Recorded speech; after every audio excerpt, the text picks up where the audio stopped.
আগের দিন রাতে প্রচুর মদ খেয়েছি। রাত্রিবেলায় ইন্দোর যাবো, ওইখানে মাংস মদ সব খেয়েছি রাত্রি 12:30 1টা অব্দি। খেয়ে দিয়ে এবার ঘুমিয়েছি, আবার 3টের সময় 2টোর সময় উঠে গেছি।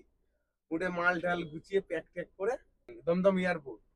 এয়ারপোর্টে কোথায় গেছিলি? না এখান থেকে খেয়ে বেরিয়েছিলি তো? দমদম এয়ারপোর্টে গিয়ে বসলাম, বসে আর পেট বহুত কামড়াচ্ছে, বমি পাচ্ছে। গিয়ে 3 থেকে 4 বার পায়খানায় গেলাম, গিয়ে ফ্রেশ হলাম বমি টমি করে এয়ারপোর্টে।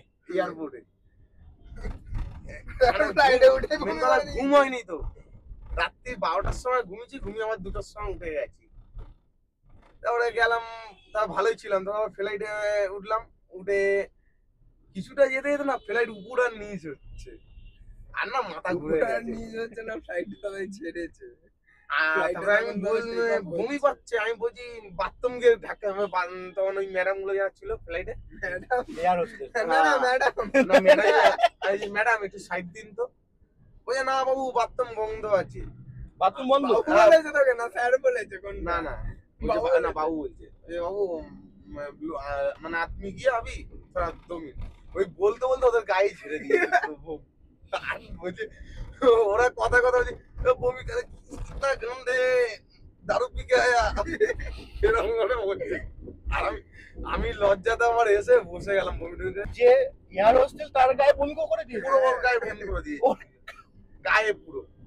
ওরা গিয়ে আবার ড্রেস চেঞ্জ করে তারপর আবার এলো। বমি করবে না কেন? খাসির মাংস আর মদ খেয়েছে তো বমি তো করাই। তারপরে আমাদেরকে বললো, তারপর ওই মেয়েগুলো এলো, এসে আমাকে টিস্যু পেপার দিল, বলো মুখ টুকগুলো মুছে না, জল দিল, জল টল খেলাম। খেয়ে দে তারপর আবার ফ্লাইটে তারপরে তোমার ইতে নামলাম অযোধ্যার ওইখানে। নেমে আবার 7টার সময় ফ্লাইট ধরলাম, ধরে 12:30টার সময় নামলাম। ওই তোমার ইন্দোরে নামতে গিয়েই আবার বমি করেছি। ওটা কারো গায়ে? হ্যাঁ কারো গায়ে না বাথরুমে? না, এবার প্যাকেট রেখেছিলাম, পলিথিন ছিল আমার পকেটে, পলিথিনের মধ্যে করলাম, পরে নামার সময় ফেলে দিলাম।